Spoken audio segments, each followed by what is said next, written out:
पितामह भीष्म से कही और उन्होंने कहा कि मुझे अब कोई भी राजकुमार स्वीकार नहीं कर सकता है, क्योंकि आपने मुझे स्वयंवर में जीता है, विवाह कीजिए। इस पर पितामह भीष्म कहते हैं, हे अम्बा, मैं आजीवन ब्रह्मचारी हूँ, तो मैं आपसे विवाह कैसे कर सकता हूँ। इस पर अम्बा फिर से कहती हैं कि नहीं, मुझे तो आपसे ही विवाह करना है। तो इस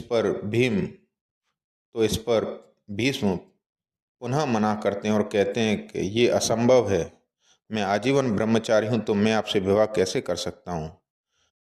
इस पर अम्बा बहुत क्रोधित होती हैं और वे सीधे भगवान परशुराम के पास चली जाती हैं और वे भगवान परशुराम से अपने लिए न्याय की मांग करती हैं और कहती हैं, हे प्रभु, मेरे साथ अन्याय हुआ है। पितामह भीष्म ने मुझे स्वयंवर में जीत लिया है, उसके पश्चात वे मुझसे विवाह नहीं कर रहे हैं। तो इस पर भगवान परशुराम पितामह भीष्म को बुलाते हैं और कहते हैं, भीष्म,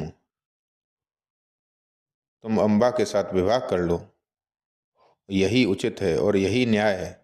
तो इस पर पितामह भीष्म अपनी असहमति जताते हुए कहते हैं कि हे प्रभु, हे भगवान, आपको तो पता ही है मैं आजीवन ब्रह्मचारी हूँ और मैंने ब्रह्मचारी रहने की शपथ ली है, आजीवन ब्रह्मचारी रहने का प्रण लिया, तो मैं अम्बा से विवाह कैसे कर सकता हूँ।